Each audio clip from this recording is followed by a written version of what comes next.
서울 강남의 중심부에 위치한 최고급 프랑스 레스토랑 르시엘의 프라이빗 룸은 숨이 막힐 듯한 정적에 휩싸여 있었고, 창밖으로 보이는 화려한 도시의 야경조차 한태주의 눈에는 그저 지루한 배경으로만 보일 뿐이었다. 태성그룹의 젊은 회장인 그는 손목에 차고 있는 고가의 시계를 벌써 3번이나 확인하며 미간을 찌푸렸는데, 이는 그가 지금 이 자리에 있는 것을 얼마나 달갑지 않게 여기는지를 여실히 보여주는 행동이었다. 할아버지의 강권에 못 이겨 억지로 나오기는 했지만 그는 상대방이 누구이든 간에 적당히 예의를 갖추어 식사만 마치고 핑계를 대어 자리를 뜰 생각으로 가득 차 있었기 때문에 맞은편의 빈 의자를 바라보는 눈빛은 차갑게 식어 있었다. 그는 비즈니스 세계에서의 치열한 전투에는 익숙했지만 감정이 배제된 채 조건만 맞추어 진행되는 정략적인 만남에는 도무지 흥미를 느낄 수 없었고, 오히려 혐오감마저 들었다. 잠시 후 직원의 안내를 받으며 룸의 육중한 문이 열리고 오늘에 맞선 상대가 들어왔는데, 그녀는 화려한 명품으로 치장했을 거라는 태주의 예상과는 달리 단정하면서도 기품 있는 네이비색 정장 원피스를 입고 있었다. 이서연은 겉으로는 침착해 보였지만 속으로는 쿵쾅거리는 심장을 진정시키기 위해 필사적으로 노력하고 있었는데, 그녀는 오늘 아픈 사촌동생을 대신해 이 자리에 나온 대타였기 때문이다. 그녀는 태성그룹의 전략기획실 과장으로 재직 중이었지만 회장인 태주가 말단 직원의 얼굴까지 기억할 리 없다는 사실에 안도하면서도 혹시라도 정체가 들킬까봐 손에 땀을 쥐고 있었다. 그녀의 목표는 단 하나였는데, 그것은 바로 상대방에게 신뢰가 되지 않는 선에서 적당히 지루한 사람으로 보여 애프터 신청을 받지 않고 이 자리를 무사히 파토내는 것이었다. 태주는 자리에서 일어나 가볍게 목례를 건네며 그녀를 맞이했는데, 가까이서 본 그녀의 눈빛은 그가 그동안 만나왔던 재벌가 영예들의 오만함이나 계산적인 눈빛과는 확연히 다른 깊고 맑은 느낌을 가지고 있었다. 그녀가 자리에 앉자마자 태주는 의례적인 인사말을 건넸지만 그의 목소리에는 따뜻한 감정이라고는 조금도 섞여 있지 않은 건조함만이 가득했고, 서연 역시 그에 맞춰 짤막하고 사무적인 대답으로 일관했다. 웨이터가 다가와 메뉴 주문을 받을 때에도 두 사람 사이에는 묘한 긴장감이 흘렀는데, 태주는 그녀가 비싼 코스 요리를 요구하거나 까다로운 주문을 할 것이라고 짐작했지만 그녀는 의외로 메뉴판을 훑어보지도 않고 가장 기본적인 디너 코스를 주문하며 웨이터에게 정중하게 감사를 표했다. 태주는 그녀의 소박하면서도 예의 바른 태도에 찰나의 호기심을 느꼈지만 이내 그것이 고도로 계산된 내숭일 수도 있다는 생각에 다시 마음의 문을 닫고 창밖으로 시선을 돌렸다. 에피타이저가 나오고 식사가 시작되었지만 두 사람 사이의 대화는 뚝뚝 끊기기 일쑤였고 무거운 침묵만이 테이블 위를 감돌았는데, 태주는 이 어색한 시간을 견디는 것이 고문처럼 느껴졌다. 그는 평소처럼 직설적으로 자신의 결혼관에 대해 이야기하며 상대방의 길을 꺾어 놓을까 고민했지만 서연이 음식을 먹는 모습이 너무나 조용하고 우아해서 차마 공격적인 말을 꺼내기가 힘들었다. 서연은 태주의 시선을 느끼면서도 짐짓 모른 척하며 접시 위의 음식에만 집중하려 애썼는데, 그녀는 회장님의 날카로운 눈빛이 마치 자신의 영혼까지 꿰뚫어보는 것 같아서 음식이 입으로 들어가는지 코로 들어가는지 알 수가 없었다. 그녀는 속으로 제발 이 식사가 빨리 끝나기를 간절히 기도하며 태주가 던지는 질문들에 대해 최대한 단답형으로 대답해 대화의 싹을 잘라버리는 전략을 고수했다. 그때 레스토랑의 메인 홀 쪽에서 갑자기 쩌렁쩌렁한 고함 소리가 들려오며 고요하던 르시엘의 평화로운 분위기가 순식간에 깨지고 말았는데, 그것은 술에 취한 중년 남성이 웨이터의 실수에 격분하여 난동을 부리는 소리였다. 태주는 미간을 찌푸리며 불쾌한 기색을 감추지 않았고 서연 역시 포크를 내려놓고 소란이 일어난 쪽을 바라보았는데 상황은 생각보다 심각해 보였다. 중년 남성은 매니저가 달려와 거듭 사과를 하는데도 불구하고 분이 풀리지 않는지 테이블 위의 기물들을 바닥으로 쓸어버리며 입에 담지 못할 욕설을 퍼붓고 있었다. 주변의 다른 손님들도 겁에 질려 웅성거리고 있었지만 워낙 기세가 등등한 진상 고객이라 누구 하나 섣불리 나서서 말리는 사람이 없었고 레스토랑 직원들은 어쩔 줄 몰라 하며 발만 동동 구르고 있는 상황이었다. 태주는 레스토랑 측의 미숙한 대처에 실망하며 수행비서를 호출해 상황을 정리하라고 지시하려던 찰나 맞은편에 앉아있던 서연이 조용히 자리에서 일어나는 것을 보고 의아한 눈빛을 보냈다. 서연은 태주에게 잠시 실례하겠다는 짧은 눈인사를 남기고는 망설임 없는 발걸음으로 소란의 중심지를 향해 걸어갔는데 그녀의 뒷모습에서는 작지만 단단한 기운이 느껴졌다. 태주는 그녀가 겁도 없이 그 험악한 상황에 끼어들어 무슨 짓을 하려는 것인지 걱정 반, 호기심 반으로 그녀의 행동을 예의주시했다. 서연은 흥분하여 삿대질을 해대고 있는 중년 남성의 앞을 가로막고 섰는데 그녀의 표정은 놀라울 정도로 차분했고 흔들림 없는 눈빛으로 상대를 응시하고 있었다. 남자는 갑자기 나타난 젊은 여자를 보고 비웃음을 흘리며 비키라고 소리를 질렀지만 서연은 눈 하나 깜짝하지 않고 낮지만 또렷한 목소리로 지금 이 행동이 형법상 업무 방해죄와 모욕죄에 해당할 수 있음을 조목 짚어주었다. 그녀는 감정에 호소하거나 무작정 화를 내는 대신 냉철한 이성과 법률적 지식을 바탕으로 남자의 행동이 가져올 수 있는 사회적 파장과 법적 책임에 대해 논리정연하게 설명했다. 특히 그녀는 주변에 있는 수많은 사람들이 스마트폰으로 이 상황을 촬영하고 있음을 지적하며 남자의 사회적 지위가 한순간의 실수로 인해 실추될 수 있다는 사실을 예리하게 꼬집었다. 서연의 말은 구구절절 옳은 말뿐이라 남자는 반박할 말을 찾지 못하고 얼굴이 불그락푸르락해지기 시작했다. 남자는 자존심이 상했는지 씩씩거리며 주먹을 쥐어 보였지만 서연은 한 발짝도 물러서지 않고 오히려 한 걸음 더 다가서며 당당한 태도를 유지했는데 이는 그녀가 회사에서 수많은 클레임과 위기 상황을 처리하며 쌓아온 내공 덕분이었다. 그녀는 지금 자신의 눈앞에 있는 사람이 태성그룹의 회장이 아니라 단지 통제불능의 진상 고객일 뿐이라고 생각하며 오로지 상황을 해결해야 한다는 일념 하나로 움직이고 있었다. 주변의 정적 속에서 서연의 목소리만이 또렷하게 울려 퍼졌고 남자는 결국 주변의 따가운 시선과 서연의 논리적인 압박을 견디지 못하고 씩씩거리며 지갑에서 수표 몇 장을 꺼내 던지듯이 놓고는 도망치듯 레스토랑을 빠져나갔다. 상황이 종료되자 숨죽이고 있던 주변 손님들과 직원들 사이에서 안도의 한숨과 함께 작은 박수 소리가 터져나왔다. 서연은 매니저와 직원들에게 가볍게 고개를 숙여 인사를 건네고는 아무 일도 없었다는 듯이 다시 태주가 있는 테이블로 돌아왔는데 그녀의 얼굴에는 으스대거나 자랑스러워하는 기색이 전혀 없었다. 자리에 앉은 서연은 태주에게 식사 중에 소란을 피워 죄송하다며 정중하게 사과를 건넸지만 태주는 그녀의 사과가 귀에 들어오지 않을 만큼 큰 충격을 받은 상태였다. 그는 그동안 수많은 사람들을 만나왔지만 자신보다 훨씬 덩치가 큰 남성 앞에서도 주눅들지 않고 오로지 말과 기세만으로 상황을 제압하는 여성을 본 적이 없었다. 태주의 눈에 비친 서연은 방금 전까지만 해도 그저 조용하고 지루한 맞선녀였지만 지금은 완전히 다른 사람처럼 보였고 그의 가슴 속에서는 알 수 없는 호기심과 흥미가 강렬하게 피어오르기 시작했다. 남은 식사 시간 동안 태주의 태도는 180도 바뀌어 있었는데 그는 더 이상 시계를 확인하지 않았고 건조했던 말투 대신 진지하고 탐구적인 질문들을 던지기 시작했다.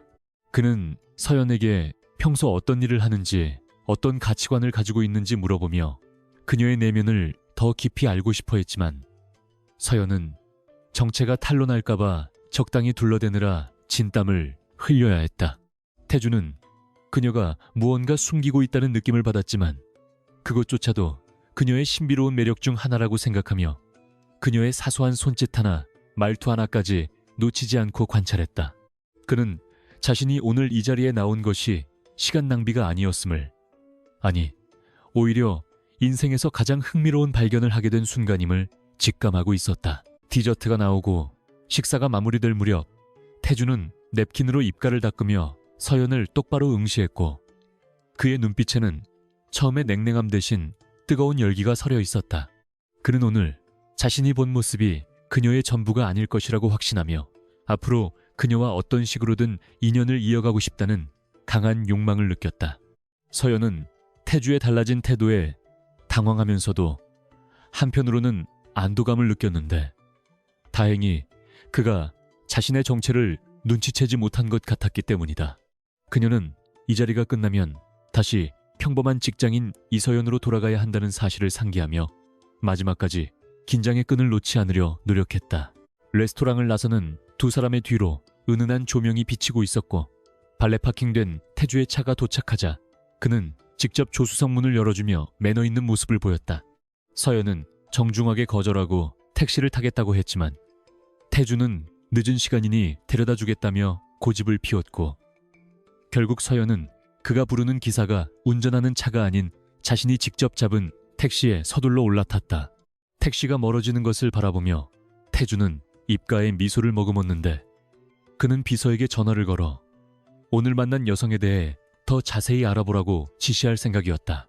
멀어져가는 택시 안에서 서연은 깊은 한숨을 내쉬며 넥타이를 풀듯이 목에 걸린 스카프를 느슨하게 풀었지만 그녀는 내일 회사에서 벌어질 일은 상상조차 하지 못한 채 그저 오늘 하루를 무사히 넘겼다는 사실에 안도할 뿐이었다.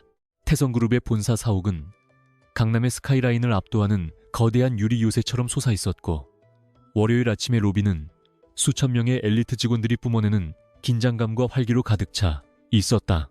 이서연은 어젯밤에 우아했던 모습은 온데간데 없이 사라진 채 검은 뿔테, 안경과 질끈 묶은 머리, 그리고 무채색의 오피스 룩으로 무장한 채 출입 게이트를 통과하고 있었다. 그녀의 손에는 카페인 수혈을 위한 대용량 아이스 아메리카노가 들려 있었고 어깨에는 두꺼운 서류 가방이 메워져 있었는데 이는 전쟁터와 다름없는 전략기획실에서의 또 다른 하루를 버텨내기 위한 그녀만의 전투 준비, 태세였다.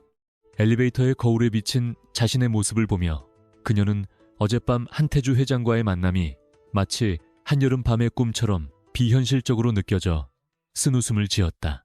전략기획실의 아침 회의는 살얼음판을 걷는 듯한 분위기 속에서 시작되었는데 회의실 상석에는 최무성 상무가 거만한 자세로 앉아 부하 직원들의 보고서를 꼬투리 잡을 준비를 하고 있었다.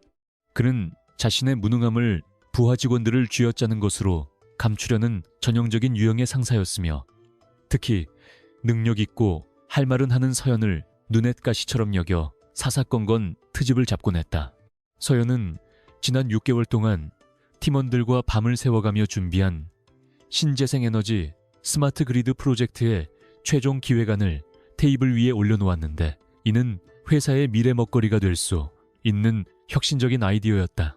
하지만 최 상무는 서연의 보고서를 훑어보지도 않고 툭 던지며 표지에 적힌 팀원들의 이름을 손가락으로 가리키며 비릿한 미소를 지었다. 최 상무는 뻔뻔하게도 이 프로젝트가 자신의 오랜 구상에서 나온 것이라며 이번 임원회의 발표 때는 자신의 이름으로 올리겠다고 일방적으로 통보해버렸다.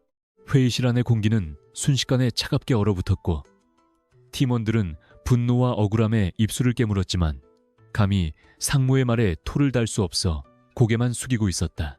서연은 주먹을 꽉 쥐어 손톱이 살을 파고드는 고통을 느꼈지만 표정만큼은 평정심을 잃지 않으려 애쓰며 최 상무를 똑바로 응시했다.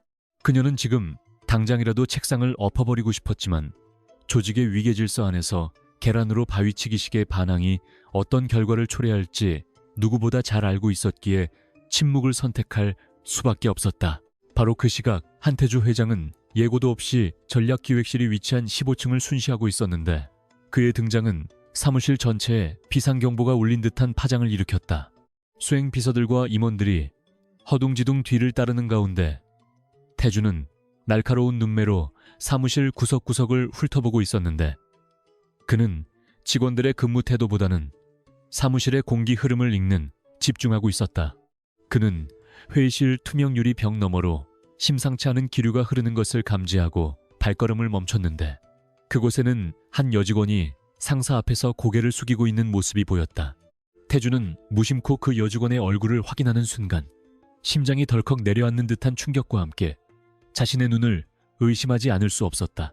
어젯밤 레스토랑에서 그토록 당당하고 기품 넘치던 그 여자가 촌스러운 안경을 쓰고 수수한 옷차림을 한 채 자신의 회사 회의실에 서 있었기 때문이다. 태주는 순간적으로 혼란스러웠지만 뛰어난 두뇌 회전으로 금세 상황을 파악했는데 그녀는 재벌가 영애가 아니라 자신의 회사 직원이었고 어제 그 자리에 대타로 나왔던 것이 분명했다. 배신감이 들 법도 했지만 태주의 입가에는 오히려 흥미롭다는 듯한 묘한 미소가 번졌는데 이는 그녀가 보여준 반전 매력이 그의 호기심을 더욱 자극했기 때문이다. 그는 비서에게 손짓하여 회의실 안의 대화 내용을 들을 수 있도록 조치를 취하라고 지시했고 곧이어 스피커를 통해 최상무의 고압적인 목소리가 흘러나왔다. 최상무는 회장이 밖에서 지켜보고 있다는 사실은 꿈에도 모른 채 서연을 향해 인격 모독에 가까운 폭언을 퍼붓기 시작했는데 그는 네가 쓴 기획안은 쓰레기나 다름없다며 소리를 질렀다. 태주는 어제 취객 앞에서도 눈 하나 깜짝하지 않던 서연이 과연 이 상황에서 어떻게 대처할지 기대 반 걱정 반으로 지켜보았다. 그는 내심 그녀가 어제처럼 논리정연하게 상사의 부당함을 지적하고 멋지게 한 방 먹여주기를 기대하고 있었다. 하지만 태주의 예상과는 달리 서연은 죄송하다는 말만 반복하며 고개를 숙이고 있었는데 그녀의 어깨는 미세하게 떨리고 있었지만 결코 눈물을 보이지는 않았다. 태주는 순간적으로 실망감을 느꼈지만 다시 한번 그녀의 표정을 자세히 관찰한 뒤 생각을 고쳐먹었는데 그녀의 눈빛은 패배자의 것이 아니라 사냥감을 노리는 맹수의 그것처럼 서늘하게 빛나고 있었기 때문이다. 서연은 굴복한 것이 아니라 때를 기다리고 있는 것이 분명했고 그녀의 머릿속에서는 이미 치밀한 복수 계획이 수립되고 있음을 직감할 수 있었다. 태주는 당장이라도 회의실 문을 열고 들어가 최상무를 질책하고 서연을 구해줄 수도 있었지만 그렇게 하는 것은 그녀의 자존심을 상하게 할 뿐만 아니라 그녀가 스스로 성장할 기회를 뺏는 것이라고 판단했다. 그는 냉정한 관찰자가 되어 그녀가 이 난관을 스스로 어떻게 헤쳐나가는지 지켜보기로 결심했다. 회의가 끝나고 최상무가 콧노래를 부르며 회의실을 빠져나가자 서연은 그제야 참았던 숨을 몰아쉬며 의자에 주저앉았지만 그녀의 손은 바쁘게 움직이고 있었다. 그녀는 주머니에서 녹음기를 꺼내 확인하고는 서류 가방 깊숙한 곳에서 비밀 USB를 꺼내 컴퓨터에 연결했는데 그곳에는 프로젝트의 원본 데이터와 타임스탬프가 찍힌 작업, 로그들이 고스란히 저장되어 있었다. 그녀는 최상무가 자신의 성과를 가로챌 것을 미리 예상하고 있었던 것처럼 모든 증거를 완벽하게 백업해두고 있었던 것이다. 그녀는 안경을 고쳤으며 모니터를 노려보았는데 그 모습은 마치 전장에 나가는 장수처럼 비장해 보였고 유리병 너머에서 이 모든 것을 지켜보던 태주는 감탄을 금치 못했다. 점심시간이 되자 직원들은 335 짝을 지어 식당으로 향했지만 서연은 샌드위치 하나로 끼니를 때우며 모니터 앞을 떠나지 않았다. 태주는 회장실로 돌아와서도 CCTV 화면을 통해 서연의 모습을 수시로 확인했는데 일에 몰두한 그녀의 모습은 어제 레스토랑에서의 화려함과는 또 다른 지적인 섹시함을 풍기고 있었다. 그는 비서실장에게 이서연 과장에 대한 인사 기록 카드와 그동안의 업무 성과 리스트를 가져오라고 지시했다. 서류를 검토하던 태주는 그녀가 입사 이래 최고의 고과를 유지해왔음에도 불구하고 번번이 승진해서 누락되었다는 사실을 발견하고 미간을 찌푸렸다. 퇴근 시간이 훌쩍 넘은 늦은 밤 사무실에는 정막만이 흐르고 있었지만 서연의 자리는 여전히 환하게 밝혀져 있었다. 태주는 퇴근길에 일부러 전략기획실 앞을 지나가기로 마음먹었는데 그는 그녀와 마주쳤을 때 어떤 표정을 지어야 할지 고민하며 복도를 걸었다. 유리병 너머로 보이는 서연은 피곤한 기색이 역력했지만 눈빛만은 형형하게 살아있었고 그녀는 모니터 화면에 띄워진 복잡한 도표들을 분석하느라 여념이 없었다. 태주는 문득 들어가서 커피라도 한 잔 건네고 싶은 충동을 느꼈지만 꾹 참고 그저 그녀의 뒷모습을 한참 동안 바라보다가 발길을 돌렸다. 엘리베이터를 기다리던 태주는 우연히 복도 구석에서 통화 중인 최상무를 발견했는데 그는 누군가에게 아부를 떨며 이번 프로젝트 건만 잘 되면 한몫 챙겨드리겠다고 속삭이고 있었다. 태주의 눈매가 매섭게 변했고 그는 최상무가 단순히 무능한 상사가 아니라 회사의 이익을 해치는 암적인 존재일 수도 있다는 의심을 품게 되었다. 그는 서연이 최상무와 맞서 싸우는 것이 단순한 사내 정치가 아니라 거대한 비리의 꼬리를 잡는 일이 될 수도 있음을 직감했다. 태주는 주머니에서 휴대폰을 꺼내 보안 팀장에게 전화를 걸어 최상무의 법인카드 사용 내역과 최근 통화 기록을 은밀하게 조사하라고 지시했다. 다음 날 아침 서연은 탕비실에서 커피를 내리다가 우연히 들려오는 여직원들의 수군거림을 듣게 되었는데 그것은 회장님이 어제 전략기획실을 유심히 지켜보다 갔다는 소문이었다. 서연의 심장이 철렁 내려앉았는데 혹시라도 회장님이 자신의 얼굴을 알아봤다면 어제 겪은 수모보다 더 큰 위기가 닥쳐올 것이 분명했기 때문이다. 그녀는 커피잔을 든 손을 부들부들 떨며 제발 그가 자신을 기억하지 못하기를 간절히 바랐지만 운명의 장난은 그리 호락호락하지 않았다. 그때 탕비실 입구에서 인기척이 느껴져 뒤를 돌아본 서연은 소스라치게 놀라 커피를 쏟을 뻔했다. 거기에는 한태주 회장이 완벽한 슈트핏을 자랑하며 서 있었는데 그는 마치 먹잇감을 발견한 맹수처럼 여유로워 보였고 그의 시선은 정확하게 서연의 눈을 향하고 있었다. 좁은 탕비실 안에는 숨막히는 긴장감이 감돌았고 서연은 도망칠 곳도 없이 그와 단둘이 마주하게 되었다. 태주는 천천히 다가와 서연의 명찰을 뚫어지게 바라보더니 낮고 매혹적인 목소리로 이서연 과장님이라고 이름을 불렀다. 서연은 숨이 오를 것만 같았지만 최대한 침착하게 고개를 숙여 인사했는데 그녀의 머릿속은 하얗게 변해 아무런 생각도 나지 않았다. 태주는 쏟아진 커피 얼룩을 닦아주려는 듯 손수건을 꺼내 건네며 의미심장한 미소를 지었는데 그는 어제와는 분위기가 많이 다르시네요 라는 말을 툭 던졌다. 서연은 그 말의 의미를 파악하느라 눈동자가 심하게 흔들렸지만 태주는 더 이상 아무 말도 하지 않고 유유히 탕비실을 빠져나갔다. 홀로 남겨진 서연은 다리에 힘이 풀려 주저앉을 뻔했는데 회장의 그 한마디는 자신이 누구인지 알고 있다는 선전포고나 다름없었다. 이제 그녀는 최상무라는 내부의 적뿐만 아니라 회장이라는 예측, 불가능한 거대한 변수와도 싸워야 하는 처지에 놓이게 되었다. 하지만 서연은 주저앉아 절망하는 대신 다시 한번 마음을 다잡으며 안경을 치켜 올렸는데 위기가 곧 기회가 될 수도 있다는 생각이 번뜩였기 때문이다. 회장이 자신을 주목하고 있다는 것은 반대로 말하면 자신의 능력을 어필할 수 있는 절호의 찬스이기도 했다. 그녀는 엉망이 된 옷매무새를 다듬고 탕비실을 나서며 결의에 찬 눈빛으로 사무실을 바라보았다.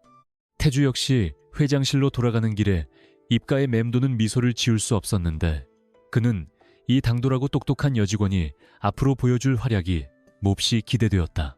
며칠 후 태성그룹의 운명이 걸린 독일 자동차 부품 기업과의 중요한 비즈니스 미팅 날이 밝았고 한태주 회장은 전략기획실 팀원 전원을 저녁 만찬에 배석시키라는 특별 지시를 내렸다. 최무성 상무는 회장의 의중을 전혀 파악하지 못한 채 그저 자신의 팀이 중요한 자리에 초대받았다는 사실에 고무되어 아침부터 들뜬 기색을 감추지 못했다. 그는 이서연 과장을 자신의 방으로 따로 불러내어 업무적인 준비보다는 외모에 신경을 쓰라고 강요하며 오늘 자리가 얼마나 중요한지 설교를 늘어놓았다. 그는 서연에게 회담 내용에는 끼어들지 말고 분위기를 맞추며 술이나 잘 따르면 된다는 시대착오적인 발언을 서슴지 않았는데 이는 서연의 전문성을 철저히 무시하는 처사였다. 서연은 모멸감을 느꼈지만 내색하지 않고 알겠다고 짧게 대답한 뒤 사무실로 돌아와 밤새 분석한 독일 시장 동향 보고서와 기술 제휴 관련 자료들을 다시 한번 꼼꼼히 점검했다. 만찬 장소는 서울 시내 야경이 한눈에 내려다 보이는 고급 한정식 요정이었고 고풍스러운 인테리어와 은은한 가야금 선율이 흐르고 있었지만 룸 안의 공기는 무겁게 가라앉아 있었다. 까다롭기로 소문난 독일 측 대표인 슈미트 씨는 식사가 시작되기도 전부터 팔짱을 낀 채 불만스러운 표정으로 앉아 있었는데 그는 이번 계약에 대해 회의적인 입장을 고수하고 있었다. 태주는 상석에 앉아 전체적인 분위기를 조율하고 있었지만 슈미트 씨의 마음을 돌리기가 쉽지 않음을 직감하고 날카로운 눈빛으로 기회를 엿보고 있었다. 최상무는 분위기를 띄우기 위해 어설픈 농담을 던지며 비위를 맞추려 노력했지만 통역을 거친 그의 농담은 오히려 상대방의 기분만 상하게 할 뿐이었다. 슈미트 씨는 최상무의 가벼운 태도에 실망한 기색이 역력했고 태주 역시 미간을 찌푸리며 최상무의 헛발질을 불안하게 지켜보았다. 식사가 중반으로 접어들자 슈미트 씨는 본격적으로 날카로운 질문들을 쏟아내기 시작했는데 그는 태성그룹의 생산 라인 효율성과 품질 관리 데이터에 대해 구체적인 수치를 요구했다. 하지만 최상무는 사전에 준비가 전혀 되어 있지 않았기 때문에 식은땀을 흘리며 두루뭉술한 답변으로 상황을 모면하려 했다. 그는 담당자가 아니라서 정확한 수치는 나중에 메일로 보내주겠다며 얼버무렸지만 깐깐한 슈미트 씨에게 그런 변명이 통할 리가 없었다. 슈미트 씨는 테이블을 탁 치며 기본적인 준비조차 되어 있지 않은 파트너와는 더 이상 논의할 가치가 없다며 자리를 박차고 일어날 기세였다. 최상무는 당황하여 어쩔 줄 몰라 하며 서연에게 눈짓을 보내 술을 따르라고 강요했지만 상황은 이미 돌이킬 수 없을 만큼 악화되어 있었다. 바로 그 순간 침묵을 지키고 있던 이서연이 자리에서 조용히 일어나 유창한 독일어로 슈미트 씨에게 정중하게 말을 건네며 그를 멈춰 세웠다. 그녀의 발음은 현지인처럼 완벽했고 억양에는 기품이 서려 있어 흥분했던 슈미트 씨조차 놀란 눈으로 그녀를 바라보게 만들었다. 서연은 최상무가 대답하지 못한 생산 라인의 불량률 수치와 최근 3년간의 개선 데이터를 소수점 단위까지 정확하게 읊으며 태성그룹의 기술력이 독일의 기준에 부합함을 논리적으로 증명해 나갔다. 그녀는 단순히 수치만 나열하는 것이 아니라 독일 시장의 특성과 현재 유럽 자동차 산업의 트렌드를 곁들여 설명함으로써 자신이 이 프로젝트에 대해 얼마나 깊이 이해하고 있는지를 보여주었다. 태주는 유창하게 독일어를 구사하며 좌중을 압도하는 서연의 모습을 바라보며 전율에 가까운 감동을 느꼈는데 그것은 지난번 레스토랑에서 느꼈던 호기심을 넘어선 존경심에 가까웠다. 그는 최상무가 망쳐버릴 뻔한 판을 서연이 단숨에 뒤집어 엎는 과정을 지켜보며 그녀가 가진 잠재력이 자신의 예상을 훨씬 뛰어넘는다는 것을 확신했다. 최상무는 서연이 독일어를 할 줄 안다는 사실조차 모르고 있었기에 입을 떡 벌린 채 멍하니 바라볼 뿐이었고 그의 얼굴은 창피함과 분노로 붉게 달아올랐다. 슈미트 씨는 다시 자리에 앉아 서연에게 질문을 쏟아냈고 서연은 막힘없이 대답하며 그와 대등한 위치에서 토론을 이어갔다. 그녀의 태도에는 비굴함이 없었고 오로지 전문가로서의 자신감과 확신만이 가득 차 있었다. 분위기는 완전히 반전되어 슈미트 씨는 시종일관 미소를 띠며 서연의 설명에 귀를 기울였고 심지어는 태주에게 훌륭한 인재를 두었다며 칭찬을 아끼지 않았다. 태주는 흐뭇한 미소를 지으며 서연을 바라보았고 자연스럽게 대화에 합류하여 그녀의 의견에 힘을 실어주며 계약 논의를 긍정적인 방향으로 이끌었다. 두 사람은 마치 오랫동안 호흡을 맞춰온 파트너처럼 완벽한 케미스트리를 보여주었고 그들 사이에는 말하지 않아도 통하는 지적인 교감이 흐르고 있었다. 최상무는 대화에 끼어들 틈도 찾지 못한 채 투명인간 취급을 당하며 분노의 술잔만 들이켜야 했고 서연을 향한 그의 질투심은 극에 달해 있었다. 마침내 슈미트 씨는 만족스러운 표정으로 계약서에 서명하겠다는 의사를 밝혔고 만찬장은 축제 분위기로 바뀌었지만 그 중심에는 최상무가 아닌 이서연이 있었다. 태주는 건배 제의를 하며 이 모든 공을 서연에게 돌렸고 모든 임원들과 상대 측 관계자들이 서연에게 박수를 보냈다. 서연은 쑥스러운 듯 고개를 숙였지만 그녀의 눈빛은 성취감으로 반짝이고 있었고 태주와 눈이 마주쳤을 때 두 사람 사이에는 묘한 전류가 흘렀다. 만찬이 끝나고 손님들을 배웅하는 자리에서도 슈미트 씨는 서연의 손을 잡고 다음에 독일 본사에 꼭 한번 초청하고 싶다는 인사를 남겼다. 이 모든 상황을 지켜보던 최상무는 주먹을 꽉 쥐며 서연을 노려보았는데 그의 눈빛에는 도끼가 서려 있었다. 모두가 돌아가고 식당 앞에 태주와 서연, 단둘만 남게 되었을 때 밤 공기는 차가웠지만 두 사람 사이의 온도는 따뜻했다. 태주는 서연에게 다가가 오늘 정말 훌륭했다는 말과 함께 자신이 사람을 잘못 보지 않았음을 확인해서 기쁘다고 솔직하게 말했다. 서연은 회장님의 과분한 칭찬이라며 겸손해했지만 태주의 진심 어린 눈빛에 가슴이 두근거리는 것을 멈출 수 없었다. 태주는 얇은 정장 차림으로 떨고 있는 서연을 보고 자신의 재킷을 벗어주려다 멈칫하더니 대신 기사가 대기 중인 차로 그녀를 안내하며 집까지 데려다 주겠다고 제안했다. 서연은 괜찮다고 사양하려 했지만 태주는 업무의 연장선이라 생각하라며 부드럽지만 단호하게 그녀를 차에 태웠다. 차 안에는 정막이 흘렀지만 그것은 어색함보다는 편안함에 가까웠고 태주는 창밖을 바라보는 서연의 옆모습을 훔쳐보며 묘한 감정에 휩싸였다. 그는 그녀가 단순히 똑똑한 직원이 아니라 자신의 결핍된 부분을 채워줄 수 있는 사람일지도 모른다는 생각을 하게 되었다. 서연 역시 태주가 자신을 단순한 부하 직원이 아닌 동등한 인격체로 대우해주고 있다는 사실에 감동을 받았다. 그녀는 오늘 있었던 일이 꿈만 같았지만 동시에 내일부터 회사에서 닥쳐올 최상무의 보복이 걱정되기도 했다. 하지만 옆자리에 앉은 태주의 듬직한 존재감은 그녀에게 알 수 없는 용기를 불어넣어주고 있었다. 서연의 집 앞에 도착하자 태주는 차에서 내려 그녀가 현관으로 들어가는 모습까지 지켜보겠다고 고집을 피웠다. 서연은 차에서 내려 태주에게 허리를 숙여 인사했고 태주는 손을 흔들어주며 내일 회사에서 보자는 인사를 남겼다. 그 평범한 인사말이 서연에게는 마치 특별한 약속처럼 들려왔고 그녀는 집으로 들어와서도 한참 동안 심장이 쿵쾅거려 잠을 이룰 수 없었다.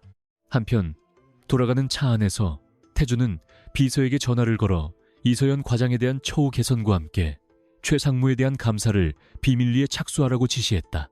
그는 이제 그녀를 지키기 위해서라도 자신의 권력을 제대로 사용해야 할 때가 왔음을 깨달았다.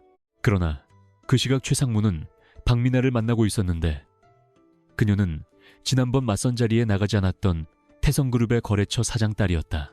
최상무는 술에 취해 이서연이라는 계집애가 주제도 모르고 날뛰고 있다며 분통을 터뜨렸고 박민아는 태주가 맞선 자리에서 만난 여자가 사실은 직원이었다는 사실을 전해 듣고 흥미롭다는 듯이 웃었다.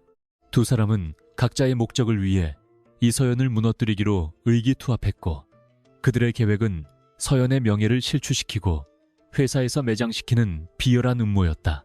어둠 속에서 오고 가는 두 사람의 대화는 앞으로 닥쳐올 거대한 폭풍을 예고하고 있었다. 며칠 뒤 태성그룹의 사내 인트라넷과 익명 게시판은 이서연 과장에 대한 악의적인 루머로 도배가 되기 시작했는데 내용은 실로 충격적이고 저급한 것들이었다. 게시글에는 그녀가 자신의 미모를 무기로 고위 임원들에게 접근하여 승진 기회를 잡았다는 허위 사실과 함께 지난번 독일 바이어와의 만남에서도 부적절한 방법으로 계약을 따냈다는 억지 주장이 담겨 있었다. 직원들은 복도를 지나가는 서연을 보며 수군거렸고 그녀가 지나간 자리에는 경멸 섞인 시선과 비웃음만이 남겨졌는데 이는 박민아가 사격의 인맥을 동원해 퍼뜨린 악성 루머가 사내 정치와 맞물려 걷잡을 수 없이 확산된 결과였다. 서연은 억울함에 가슴이 터질 것 같았지만 일일이 대응하는 것이 오히려 그들이 원하는 반응을 보여주는 것이라 판단하고 묵묵히 업무에만 집중하려 애썼다. 하지만 최무성 상무와 박민아의 공격은 단순한 인신공격에서 그치지 않고 서연의 업무적인 숨통을 끊어놓기 위한 실질적인 함정으로 이어졌다. 감사팀 직원들이 예고도 없이 전략기획실로 들이닥쳐 서연의 컴퓨터와 서류들을 압수수색하기 시작했는데 그들은 서연이 담당한 신재생 에너지 프로젝트의 예산 집행 내역에 심각한 오류가 발견되었다고 통보했다. 최상무는 마치 기다렸다는 듯이 나타나 서연에게 실망했다는 가증스러운 연기를 펼치며 어떻게 회사의 공금을 횡령하고 수치를 조작할 수 있냐며 큰 소리로 질책했다. 사무실 안의 모든 직원들이 숨을 죽이고 이 광경을 지켜보았고 서연은 영문도 모른 채 범죄자 취급을 받으며 감사실로 끌려가야만 했다. 감사실의 차가운 철제 책상 앞에 앉은 서연은 자신에게 제시된 증거 자료를 보고 경악을 금치 못했는데 그것은 자신이 작성했던 보고서와는 전혀 다른 수치들이 기입된 조작된 파일이었다. 누군가 그녀의 아이디로 서버에 접속하여 교묘하게 데이터를 수정하고 자금을 유용한 것처럼 꾸며놓은 것이 분명했지만 로그 기록에는 서연이 접속한 시간대만 찍혀 있어 반박하기가 쉽지 않은 상황이었다. 감사팀장은 서연의 해명을 들으려 하지 않고 이미 결론을 내려놓은 듯 자백을 강요하며 형사 고발까지 언급하며 으름장을 놓았다. 서연은 이것이 최상무가 파놓은 치밀한 덧침을 직감했고 자신이 이대로 무너지면 다시는 재기할 수 없을 것이라는 공포감이 엄습해왔다. 조사가 잠시 중단된 사이 최상무가 감사실로 들어와 거만하게 다리를 꼬고 앉아 서연에게 은밀한 거래를 제안했는데 그 내용은 지금이라도 조용히 사표를 쓰고 나가면 횡령건은 덮어주겠다는 것이었다. 그는 서연이 회장 눈에 띄어 건방지게 구는 꼴을 더 이상 봐줄 수 없다며 이번 기회에 업계에서 매장되기 싫으면 순순히 자신의 말을 따르라고 협박했다. 서연은 모욕감에 치를 떨었지만 흔들리지 않는 눈빛으로 최상무를 똑바로 쳐다보며 자신이 하지 않은 일에 대해 책임을 질 생각은 추호도 없으며 끝까지 진실을 밝혀내겠다고 맞받아쳤다. 최상무는 서연의 당당한 태도에 기가 막힌다는 듯 코웃음을 치며 어디 한번 끝까지 가보자고 비아냥거리고는 자리를 떴다. 한편 회장실에서 이 모든 상황을 보고받은 한태주는 분노로 차갑게 굳어 있었는데 그는 최상무가 이렇게까지 저열한 방법을 쓸 줄은 예상하지 못했다. 그는 당장이라도 감사팀에 지시를 내려 조사를 중단시키고 최상무를 징계하고 싶었지만 그렇게 할 경우 서연이 회장의 비호를 받는다는 루머가 사실로 굳어질까봐 신중을 기해야 했다. 태주는 서연이 스스로 이 누명을 벗을 수 있는 힘이 있다고 믿었지만 그녀가 혼자서 감당해야 할 고통과 외로움을 생각하면 마음이 찢어지는 듯했다. 그는 보안팀장을 호출하여 서버 접속 기록의 원본 데이터와 최상무의 동선을 파악한 CCTV 영상을 확보하라고 지시하며 반격의 칼날을 갈기 시작했다.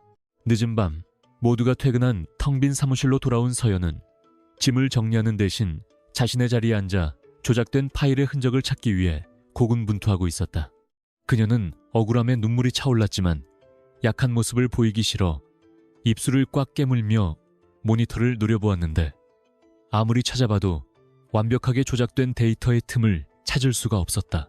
그녀는 자신이 쌓아온 모든 커리어와 노력이 한순간에 물거품이 될 위기에 처해 있다는 사실에 깊은 절망감을 느꼈고 처음으로 포기하고 싶다는 나약한 생각이 들었다. 그때 어둠 속에서 누군가의 발자국 소리가 들려왔고 서연이 고개를 들었을 때 그곳에는 한태주 회장이 서 있었다. 태주는 지친 기색이 역력한 서연에게 다가와 말없이 따뜻한 캔커피를 건네며 옆자리에 앉았는데 그의 존재만으로도 서연에게는 큰 위로가 되었다. 그는 서연에게 횡령 사실에 대해 묻는 대신 밥은 먹었냐고 물으며 그녀의 건강을 챙겼고 서연은 그 다정한 한마디에 참았던 눈물을 왈칵 쏟을 뻔했다. 태주는 서연의 눈을 깊이 바라보며 나는 당신이 결백하다는 것을 알고 있으며 당신이 얼마나 유능하고 정직한 사람인지 믿고 있다고 단호하게 말했다.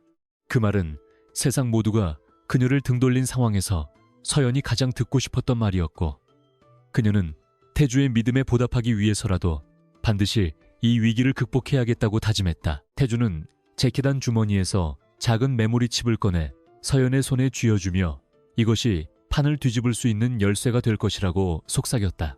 그것은 보안팀이 확보한 서버실의 별도 백업 로그 기록으로 최상무가 사주한 IT팀 직원이 서연의 컴퓨터에 원격으로 접속해 데이터를 조작한 시간이 정확하게 기록되어 있는 결정적인 증거였다.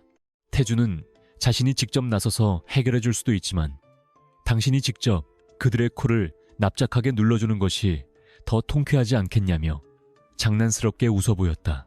서연은 손에 쥐어진 메모리 칩을 생명줄처럼 꼭 쥐며 태주에게 감사하다는 말 대신 결의에 찬 눈빛으로 고개를 끄덕였다. 서연은 태주가 돌아간 뒤 밤이 새도록 메모리칩에 담긴 데이터를 분석하여 최상무의 비리 행적과 조작의 증거들을 타임라인별로 정리한 반박 보고서를 작성했다. 그녀는 단순히 자신의 결백을 증명하는 것을 넘어 최상무가 그동안 회사 돈을 횡령하고 하청업체로부터 리베이트를 받아온 정황까지 모두 찾아내어 그를 완벽하게 무너뜨릴 준비를 마쳤다.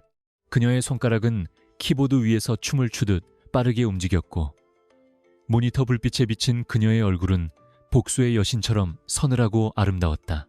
창밖에는 동이 터오고 있었지만 서연의 눈은 피곤함보다 승리에 대한 확신으로 빛나고 있었다. 다음 날 아침 예정되어 있던 긴급 임원회의는 서연의 징계안을 처리하기 위한 자리였지만 서연은 죄인처럼 고개를 숙이는 대신 말끔한 정장 차림으로 당당하게 회의실에 들어섰다. 최상무는 서연이 사직서를 내려온 줄 알고 비릿한 미소를 지으며 자리를 권했지만 서연은 그를 무시하고 임원들 앞에 서서 프레젠테이션 화면을 띄웠다. 그녀는 떨지 않는 목소리로 지금부터 진실을 공개하겠다며 첫 번째 슬라이드를 넘겼고 그곳에는 최상무가 상상조차 하지 못한 조작의 증거들이 적나라하게 펼쳐져 있었다. 회의실 안은 순식간에 술렁이기 시작했고 최상무의 얼굴은 사색이 되어 굳어버렸다. 서연은 조작된 파일의 메타데이터와 원본 서버의 로그 기록을 비교 분석하며 누군가가 고의적으로 수치를 변경했음을 수학적이고 기술적으로 증명해 보였다. 그녀의 설명은 너무나 완벽하고 논리적이어서 감히 누구도 반박할 엄두를 내지 못했고 회의에 참석한 임원들은 서연의 철저한 준비성에 혀를 내둘렀다. 태주는 상석에 앉아 팔짱을 낀 채 흥미진진한 표정으로 서연의 발표를 지켜보고 있었는데 그는 그녀가 자신이 준 힌트를 바탕으로 이토록 완벽한 반격의 시나리오를 완성했다는 사실에 감탄했다. 서연의 목소리는 점점 더 힘이 실렸고 그녀는 이제 방어자가 아닌 심판자의 위치에서 최상무를 향해 칼끝을 겨누고 있었다. 최상무는 당황하여 자리에서 일어나 서연의 말을 끊으며 그건 조작된 자료라며 고래고래 소리를 질렀지만 이미 분위기는 반전된 상태였다. 서연은 차분하게 최상무를 바라보며 아직 보여드릴 것이 더 남았다며 다음 슬라이드를 넘겼는데 그곳에는 최상무가 차명 계좌로 빼돌린 자금의 흐름도가 상세하게 그려져 있었다. 그것은 서연이 재무팀에서 근무했던 동기의 도움을 받아 밤새 추적한 결정적인 한 방이었고 최상무는 다리에 힘이 풀려 그 자리에 주저앉고 말았다. 회의실 안의 모든 시선이 최상무에게 꽂혔고 그는 자신이 쳐놓은 덫에 자신이 걸려들었음을 깨닫고 절망했다.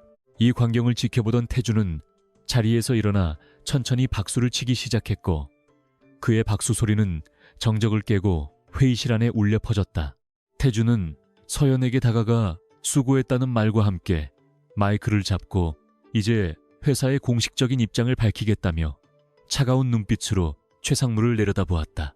그는 이번 사건을 철저하게 조사하여 관련된 모든 자들에게 민형사상 책임을 물을 것이며 다시는 이런 일이 재발하지 않도록 조직을 쇄신하겠다고 선언했다. 서연은 그제야 긴장이 풀리며 다리가 후들거렸지만 태주가 살며시 그녀의 어깨를 잡아주며 지탱해 주었다. 그녀는 태주를 올려다보며 미소를 지었고 두 사람은 말하지 않아도 서로가 서로에게 가장 든든한 아군이 되었음을 느끼고 있었다. 최무성 상무는 지난번 긴급 임원 회의에서의 패배를 인정하고 물러나는 대신 더욱 악랄하고 치밀한 반격을 준비하며 마지막 발악을 시작했다. 그는 자신이 가진 사내 파벌과 외부의 힘을 총동원하여 이서연이 제시한 증거들이 조작되었으며 그녀가 회장과의 부적절한 관계를 이용하여 회사를 장악하려 한다는 흑색 선전을 퍼뜨렸다. 특히 그는 박민아를 통해 태성그룹의 주요 주주들에게 서연에 대한 허위 사실이 담긴 투서를 보내며 이사회를 소집해 회장의 경영자질 문제까지 거론하겠다고 위협했다.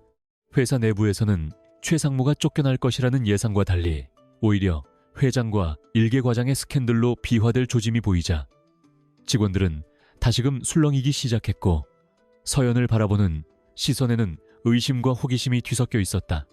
하지만 서연은 이러한 소문 따위에 흔들리지 않고 묵묵히 자신의 자리를 지키며 최상무의 숨통을 확실하게 끊어놓을 결정적인 한 방을 준비하고 있었다. 대망의 이 사회 날이 밝았고 회의실에는 팽팽한 긴장감이 감돌고 있었는데 태성그룹의 원로 이사들과 주요 주주들이 모두 참석한 무거운 자리였다.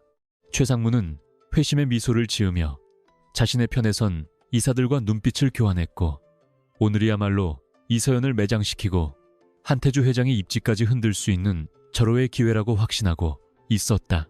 그는 회의가 시작되자마자 발언권을 얻어 이서연 과장이 제시한 데이터 로그는 외부 해커를 고용해 조작한 것이며 그녀가 회사의 기밀 문서를 유출한 정황이 있다고 목소리를 높였다. 또한 그는 서연이 입사 이후 고속 승진을 한 배경에는 회장의 사적인 비호가 있었음을 암시하는 조작된 인사 기록과 사진들을 스크린에 띄우며 분위기를 몰아갔다. 이사들은 웅성거리기 시작했고 몇몇 강경파 주주들은 태주에게 해명을 요구하며 거칠게 항의하기 시작했다.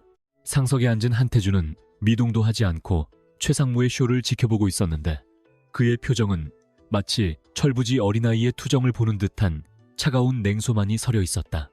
태주는 서연에게 눈짓을 보냈고 서연은 자리에서 일어나 단상으로 걸어나갔는데 그녀의 발걸음에는 한치의 망설임도 없었다.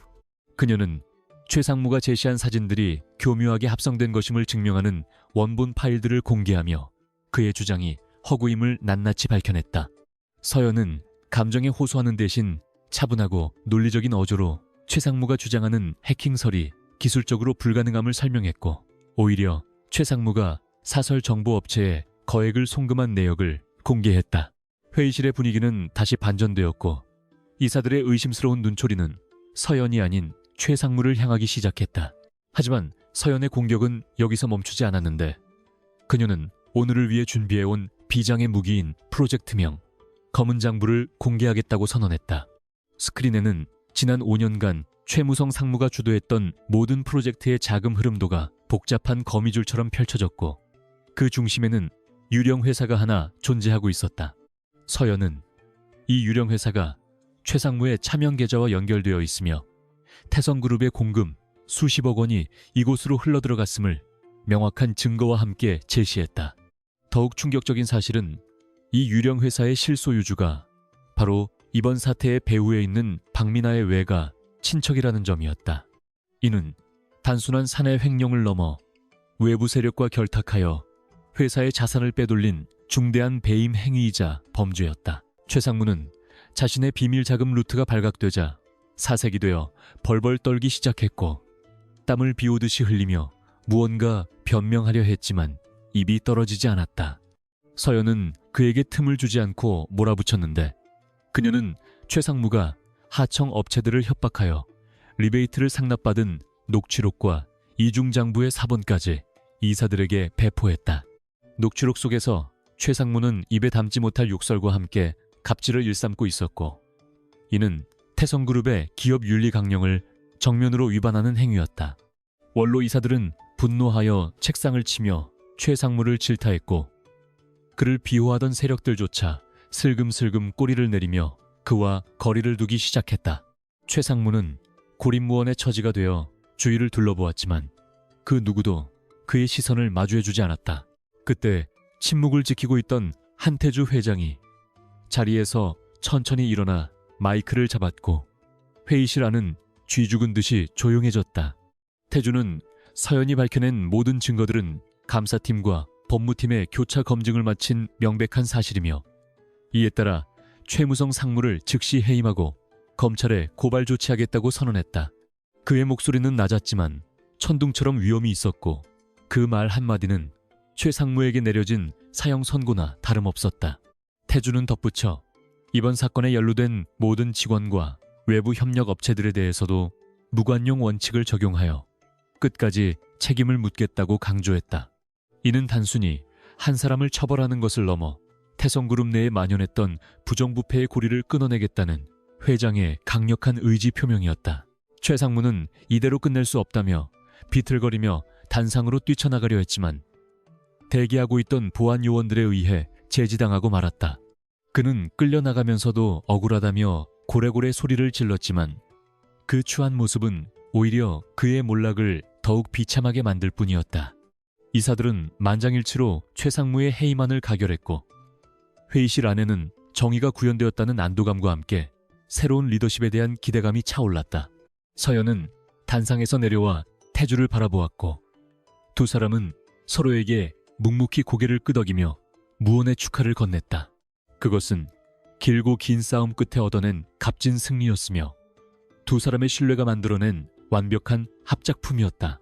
회의가 끝나고 텅 빈 회의실에 남겨진 서연은 긴장이 풀리면서 다리에 힘이 풀려 의자에 주저앉았는데 손끝이 미세하게 떨리고 있었다.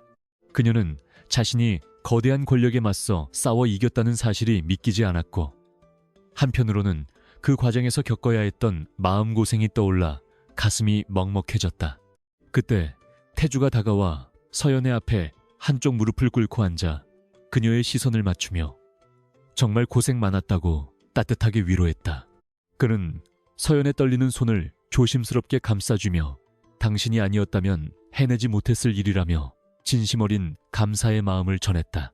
서연은 태주의 따뜻한 온기에 마음의 빗장이 풀리는 것을 느끼며 그동안 참아왔던 눈물을 한 방울 흘리고 말았다. 태주는 서연의 눈물을 닦아주지는 않았지만 그녀가 감정을 추스를 때까지 묵묵히 곁을 지켜주었는데 그 침묵은 100마디 말보다 더 큰 위로가 되었다. 그는 서연에게 오늘 저녁은 근사한 곳에서 승리의 만찬을 즐기자고 제안했지만 서연은 고개를 저으며 그저 조용한 곳에서 쉬고 싶다고 말했다.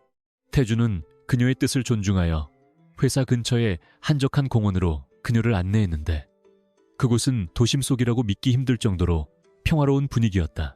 두 사람은 벤치에 나란히 앉아 밤하늘을 올려다보며 지난 며칠간 폭풍처럼 몰아쳤던 사건들을 되돌아보았다.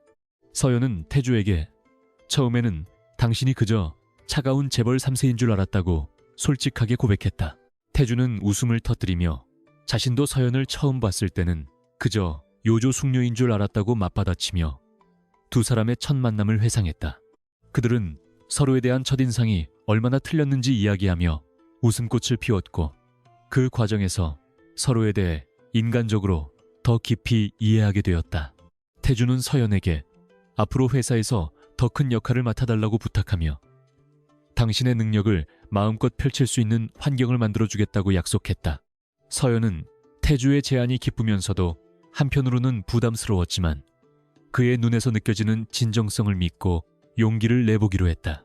두 사람 사이에는 상사와 부하 직원의 관계를 넘어선 동지애와 풋풋한 설렘이 공존하고 있었다. 한편 검찰 조사를 받게 된 최무성 상무는 자신의 형량을 줄이기 위해 박민아와 그녀의 아버지가 운영하는 기업의 비리까지 모두 불어버리겠다고 협박하며 물귀신 작전을 쓰기 시작했다.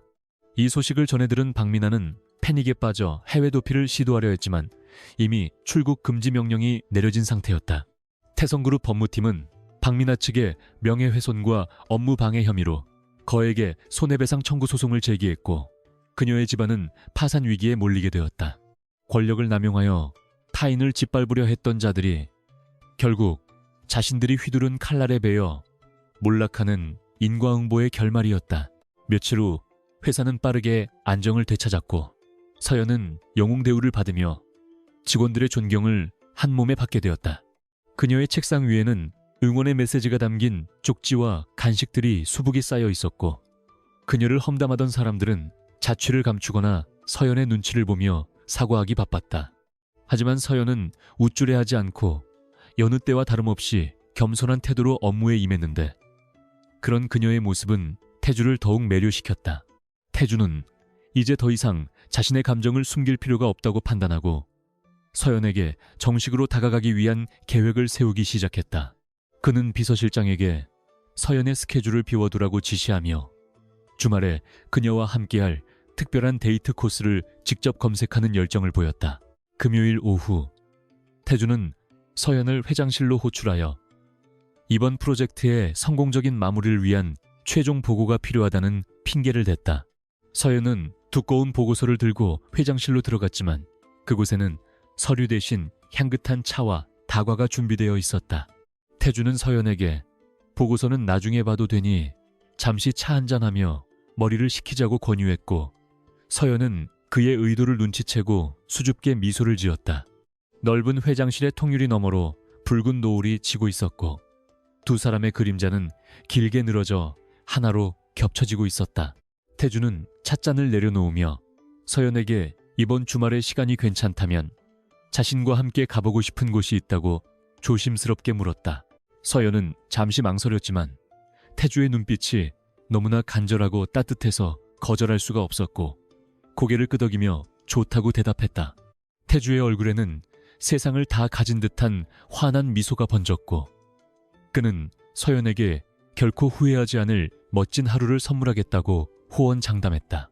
서연은 회장실을 나서며 심장이 터질 듯이 두근거리는 것을 느꼈는데 그것은 전쟁 같은 회사 생활 속에서 처음으로 느껴보는 핑크빛 설렘이었다. 그녀는 엘리베이터 거울 속에 비친 자신의 얼굴이 붉게 상기되어 있는 것을 보고 양손으로 뺨을 감싸 쥐었다. 이제 그녀 앞에는 일에서의 성공뿐만 아니라 사랑이라는 새로운 챕터가 기다리고 있었다. 주말 아침 서연은 옷장 앞에서 한참을 고민하며 어떤 옷을 입을지 망설였는데 평소의 오피스 룩이 아닌 조금 더 여성스럽고 부드러운 느낌의 원피스를 골라 입었다.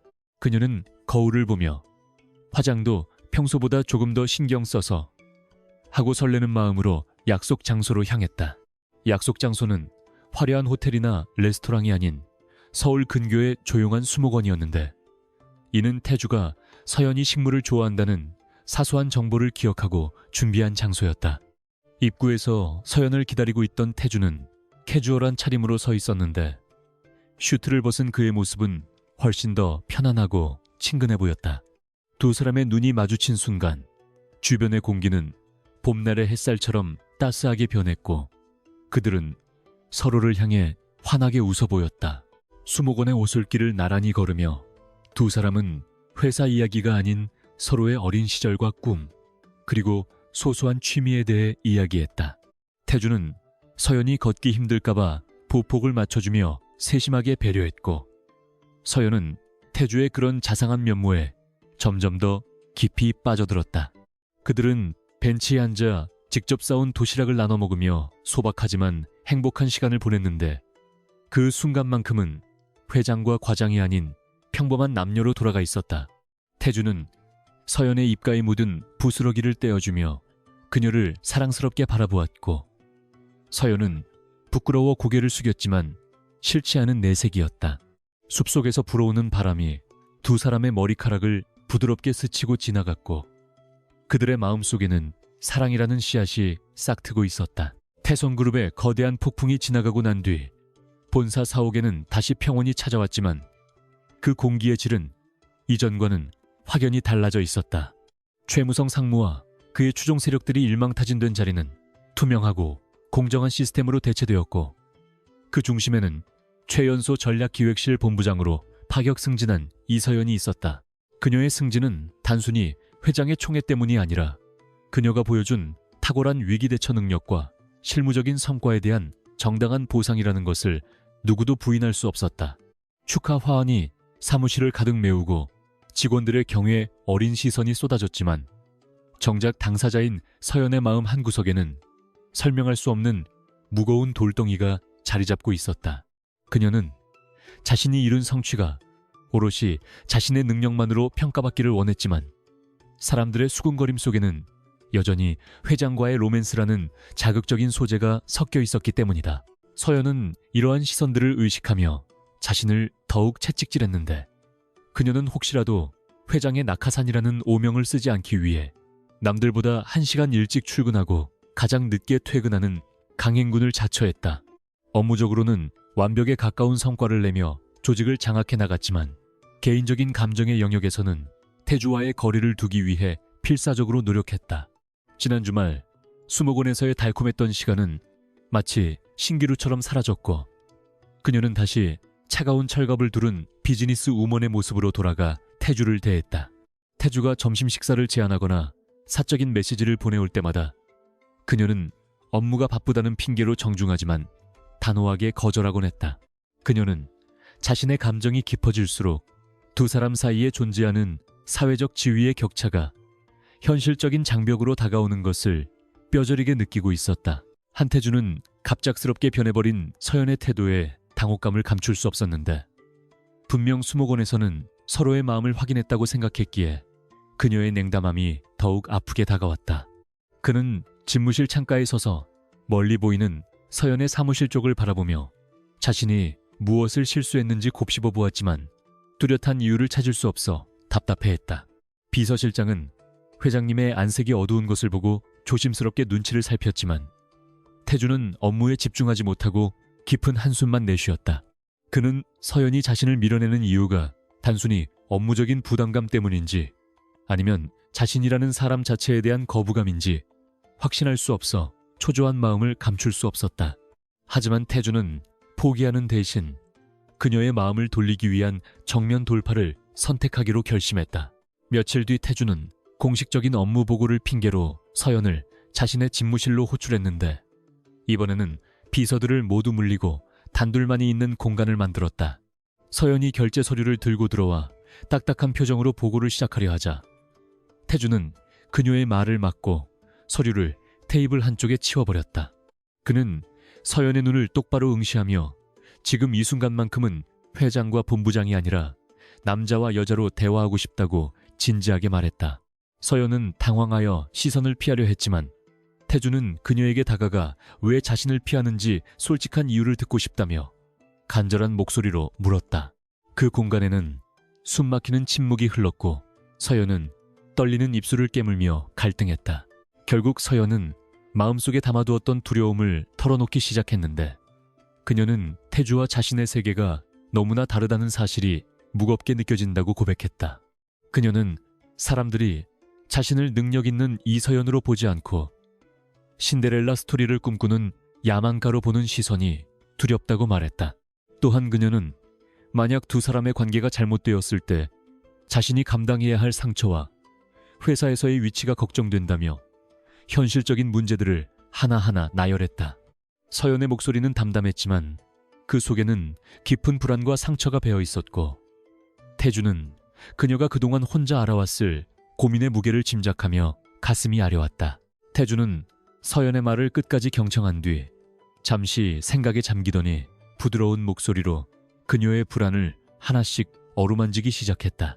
그는 자신이 서연에게 반한 것은 단순히 외모나 능력이 아니라 세상의 편견에 맞서 싸우는 그녀의 용기와 자존감 때문이었다고 말했다. 그는 다른 사람들의 시선 따위는 중요하지 않으며 중요한 것은 우리 두 사람이 서로를 어떻게 바라보느냐는 것이라고 강조했다. 태주는 서연에게 자신은 완벽한 회장이 아니라 그저 당신 앞에서 솔직해지고 싶은 평범한 남자일 뿐이라며 자신의 진심을 호소했다.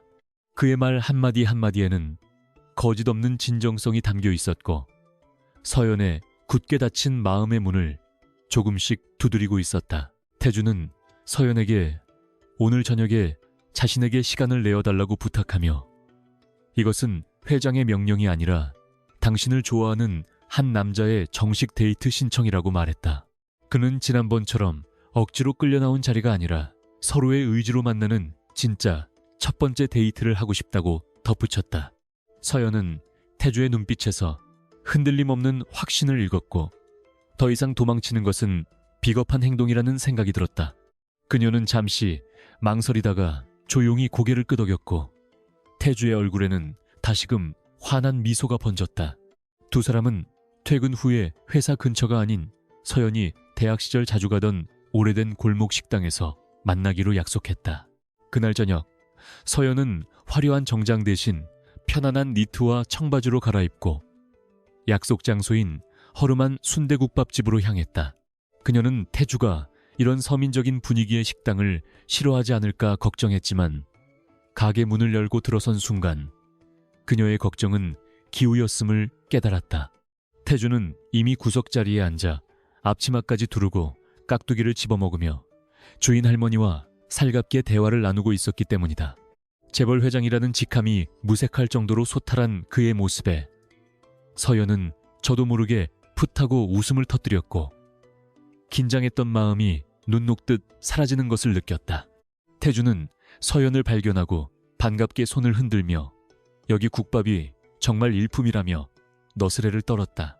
두 사람은 보글보글 끓는 뚝배기를 사이에 두고 마주 앉아 소주 한 잔을 기울이며 격식 없는 대화를 나누기 시작했다. 태주는 자신이 어렸을 때 유학 생활을 하며 겪었던 외로움과 한국 음식이 그리워 밤마다 울었던 이야기들을 털어놓으며 자신의 인간적인 면모를 보여주었다. 서연 역시 넉넉지 않은 형편에 학비를 벌며 치열하게 살아야 했던 자신의 과거를 이야기했고, 두 사람은 서로가 살아온 삶의 배경은 다르지만 그 이면에 감춰진 고독과 치열함은 닮아 있다는 것을 깨달았다. 뜨거운 국물과 함께 넘어가는 소주 한 잔은 두 사람 사이에 어색한 벽을 허물고 그 자리에 깊은 유대감을 채워넣고 있었다. 식사를 마친 두 사람은 소화도 시킬 겸 근처에 있는 한강 공원으로 자리를 옮겨 산책을 즐겼는데, 강바람이 제법 쌀쌀했지만 두 사람의 마음은 훈훈했다.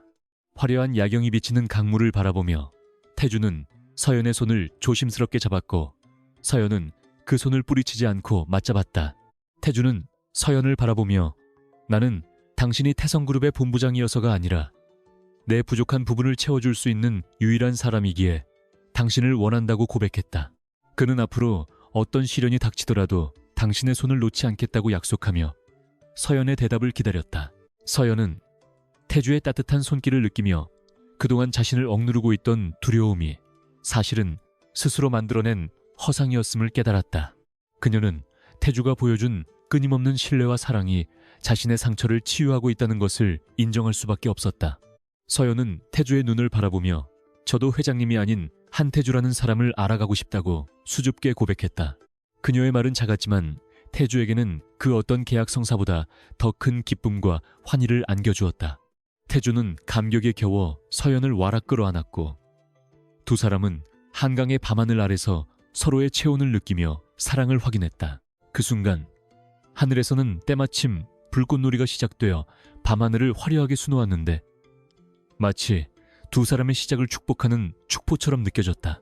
태주는 서연의 귓가에 대고 고맙다는 말을 속삭였고, 서연은 태주의 품에 얼굴을 묻으며 행복한 미소를 지었다. 이제 그녀에게 태주는 더 이상 넘을 수 없는 벽이 아니라 함께 걸어가야 할 동반자이자 연인이었다. 두 사람은 손을 잡고 공원을 걸으며 앞으로 펼쳐질 미래에 대해 이야기했는데, 그들의 대화 속에는 불안 대신 희망과 설렘이 가득했다. 그들은 내일 회사에서 마주칠 때도 서로에게 윙크를 보내자며 장난스러운 약속을 하기도 했다. 집으로 돌아가는 차 안에서 태주는 서연을 위해 준비한 작은 선물을 건넸는데, 그것은 화려한 보석이 아니라 서연이 평소 갖고 싶어 했던 만년필이었다. 태주는 당신이 앞으로 써내려갈 성공의 기록들을 이 펜으로 함께하고 싶다는 의미를 담았다고 설명했다. 서연은 태주의 세심한 배려에 다시 한번 감동하며 그 만년필을 소중하게 가슴에 품었다. 그녀는 이 남자가 자신의 겉모습뿐만 아니라 자신의 꿈과 야망까지도 존중하고 사랑해준다는 사실에 깊은 안도감을 느꼈다. 차창 밖으로 스쳐 지나가는 서울의 풍경이 오늘따라 유난히 아름답게 보였다. 서연의 집 앞에 도착하자 태주는 아쉬운 듯 차 시동을 끄지 않고 서연을 바라보았는데, 서연 역시 발길이 떨어지지 않아 머뭇거렸다. 태주는 서연의 이마에 가볍게 입맞춤을 하며 좋은 꿈 꾸라는 인사를 건넸고, 서연은 얼굴을 붉히며 차에서 내렸다. 그녀는 현관으로 들어가기 전 뒤를 돌아보았고, 태주는 끝까지 그녀를 지켜보며 손을 흔들어 주었다. 서연은 집으로 들어와 침대에 누워서도 태주의 온기가 남아있는 이마를 만지작거리며 잠을 이루지 못했다. 그녀의 머릿속에는 앞으로 태주와 함께 만들어갈 수많은 추억들이 파노라마처럼 스쳐 지나갔다. 다음날 아침 서연은 여느 때와 다름없이 출근 준비를 했지만 거울 속에 비친 그녀의 표정은 이전보다 훨씬 밝고 생기가 넘쳐 흘렀다. 그녀는 태주가 선물한 만년필을 재킷안 주머니에 넣으며 오늘도 힘차게 하루를 시작할 준비를 마쳤다. 회사 로비에 들어서자 멀리서 출근하던 태주와 눈이 마주쳤고, 두 사람은 약속이라도 한 듯 서로에게 남들은 모르는 은밀한 미소를 보냈다. 그 짧은 눈맞춤은 두 사람만이 공유하는 비밀스러운 언어였고 하루를 버티게 하는 원동력이 되었다. 직원들은 두 사람 사이에 묘한 기류를 감지하지 못한 채 바쁘게 움직였지만 서연과 태주의 세상은 이미 핑크빛으로 물들어 있었다. 이제 서연은 더 이상 혼자가 아니었고 그녀의 뒤에는 언제나 든든한 지원군인 태주가 버티고 있다는 사실이 그녀를 더욱 강하게 만들었다. 그녀는 본부장으로서의 책무를 다하면서도 태주와의 사랑을 키워나가는 두 마리 토끼를 모두 잡겠다는 당찬 포부를 가슴에 품었다. 그리고 그녀는 자신을 둘러싼 모든 편견과 오해를 실력으로 잠재우고 당당하게 태주의 옆자리에 설 수 있는 사람이 되겠다고 다짐했다. 사랑은 그녀를 약하게 만드는 것이 아니라 그녀를 더욱 완벽한 리더로 성장시키는 촉매제가 되고 있었다. 태주 역시 서연과의 사랑을 통해 그동안 잊고 살았던 삶의 소소한 행복과 따뜻함을 되찾아가고 있었다. 그는 더 이상 차갑고 냉철한 독재자가 아니라 직원들의 목소리에 귀를 기울이고 소통하는 리더로 변해가고 있었다. 서연은 태주의 변화를 가장 가까이에서 지켜보며 뿌듯함을 느꼈고 자신이 그에게 긍정적인 영향을 주고 있다는 사실에 행복해했다. 두 사람의 사랑은 태성그룹이라는 거대한 조직 안에서 긍정적인 에너지를 전파하며 모두를 변화시키고 있었다. 이제 그들 앞에는 그 어떤 장애물도 없을 것처럼 보였고 찬란한 미래만이 기다리고 있는 듯했다. 계절이 4번 바뀌어 다시 따스한 봄 기운이 완연해진 서울의 도심은 활기로 가득 차 있었고 태성그룹의 본사 사옥 역시 새로운 도약을 위한 에너지로 분주하게 돌아가고 있었다. 지난 1년 동안 태성그룹은 업계에서 가장 혁신적이고 투명한 기업이라는 평가를 받으며 주가가 연일 최고치를 경신하는 기염을 토했는데 그 중심에는 언제나 이서연 전무가 있었다. 그녀는 최무성 상무가 물러난 이후 전략기획본부를 완벽하게 장악하며 기존의 보수적인 기업 문화를 타파하고 능력 중심의 인사를 단행하여 조직 전체의 체질을 개선하는데 성공했다. 이제 그녀는 단순히 일 잘하는 관리자를 넘어 그룹의 미래 비전을 설계하고 이끌어가는 핵심 경영진으로서 확고한 입지를 다지고 있었다. 직원들은 복도에서 그녀를 마주칠 때마다 존경심을 담아 고개를 숙였고 서연 역시 그들의 인사에 따뜻한 미소로 화답하며 부드러운 카리스마를 발산했다. 이날 오전 서연이 주재한 글로벌 시장 진출 전략 회의는 그야말로 열정과 아이디어가 넘쳐나는 생산적인 토론의 장이었으며 팀원들은 자유롭게 의견을 개진하고 서연은 이를 경청하며 날카로운 통찰력으로 핵심을 짚어주었다. 특히 서연이 주도하여 추진했던 유럽 친환경 에너지 사업은 독일 슈미트사와의 성공적인 파트너십을 바탕으로 괄목할 만한 성과를 거두었고 이는 태성그룹의 신성장 동력으로 자리 잡았다. 회의가 끝난 후 서연은 창밖으로 보이는 서울의 스카이라인을 바라보며 지난 1년간의 치열했던 시간을 되돌아보았는데 감회가 새로웠다. 억울한 누명을 쓰고 쫓겨날 뻔했던 위기의 순간들이 이제는 자신을 단단하게 만들어준 자양분이 되었음을 깨달으며 그녀는 스스로에게 조용히 칭찬을 건넸다. 점심시간 무렵 TV뉴스에서는 최무성 전 상무에 대한 대법원의 최종 판결 소식이 속보로 전해졌는데 그는 횡령과 배임 그리고 뇌물수수 혐의가 모두 인정되어 징역 7년의 중형을 선고받았다. 또한 그와 공모하여 태성그룹을 음해하려 했던 박민아의 집안 기업은 무리한 사업 확장과 불법 자금 조달 사실이 드러나 결국 최종 부도 처리가 되었다는 소식도 함께 보도되었다. 서연은 그 뉴스를 담담하게 지켜보며 사필 규정이라는 옛말이 틀리지 않았음을 다시 한번 확인했고 악한 의도로 타인을 해하려던 자들이 결국 스스로 파멸의 길을 걷게 된 것에 대해 일말의 동정심도 느끼지 않았다. 이는 그녀가 잔인해서가 아니라 정의가 실현되는 과정에서 반드시 치러야 할 대가라고 믿었기 때문이며 이제야 비로소 과거의 악연에서 완전히 자유로워진 기분을 느꼈다. 한편 한태주 회장의 집무실은 창립 50주년 기념 리셉션 준비로 분주했는데 그는 이번 행사를 통해 태성그룹의 새로운 50년을 이끌어갈 비전을 선포할 계획이었다. 태주는 비서실장이 가져온 행사장, 배치도와 VIP 명단을 꼼꼼히 살피면서도 그의 마음은 온통 서연에게 가 있었다. 그는 지난 1년 동안 서연이 보여준 놀라운 성장에 누구보다 큰 박수를 보냈으며 그녀가 자신의 곁에 있다는 사실만으로도 천군만마를 얻은 듯한 든든함을 느끼고 있었다. 태주는 이제 서연을 단순히 유능한 파트너가 아니라 자신의 인생을 함께할 유일한 동반자로 확신하고 있었고, 오늘 밤 그 확신을 세상에 공표하기 위한 특별한 이벤트를 준비하고 있었다.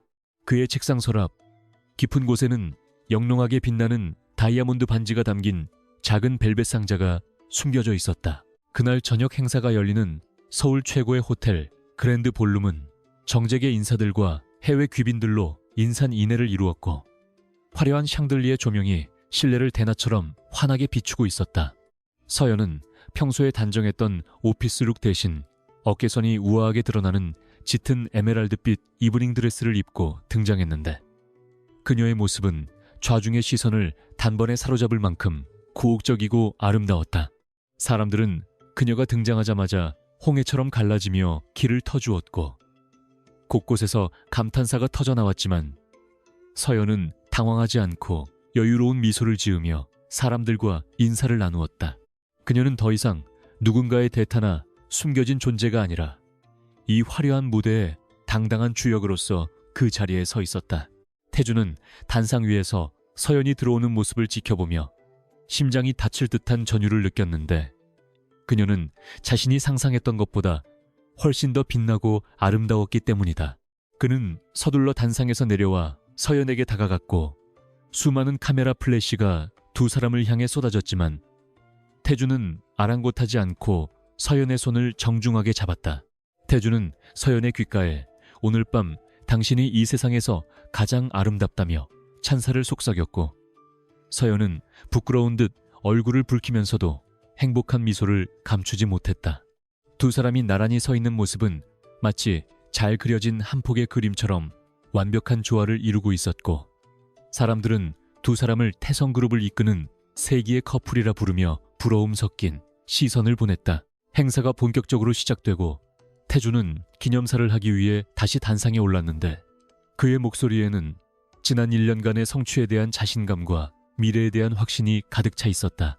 그는 태성그룹이 이룩한 혁신과 성장의 공로를 임직원들에게 돌리며 특히 위기의 순간마다 회사를 올바른 방향으로 이끌어준 전략기획본부의 노고를 치하했다.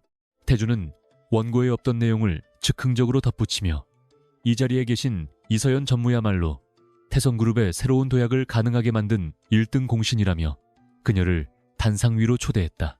서연은 예상치 못한 호명에 잠시 당황했지만 곧 침착하게 걸어나와 태주의 옆에 섰고 쏟아지는 박수갈채 속에서 깊이 고개를 숙여 인사했다. 태주는 마이크를 잡고 서연을 바라보며 대중들 앞에서 폭탄 선언과도 같은 고백을 이어갔는데, 그는 서연이 업무적인 파트너를 넘어 내 인생에 없어서는 안 될 소중한 사람이라고 밝혔다. 장내에는 잠시 정적이 흘렀다가 곧이어 환호성과 함께 뜨거운 박수가 터져나왔고, 서연은 태주의 대담한 행동에 눈시울이 붉어졌다.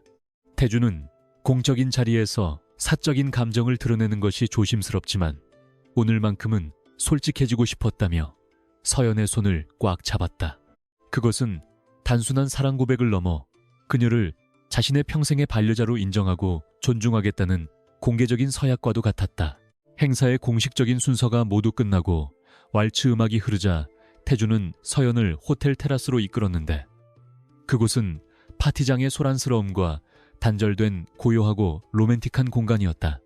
밤하늘에는 별들이 총총히 박혀 있었고 테라스 아래로는 서울의 야경이 보석처럼 반짝이고 있었다. 두 사람은 난간에 기대어 서서 처음 만났던 그날의 기억을 떠올리며 웃음을 터뜨렸다.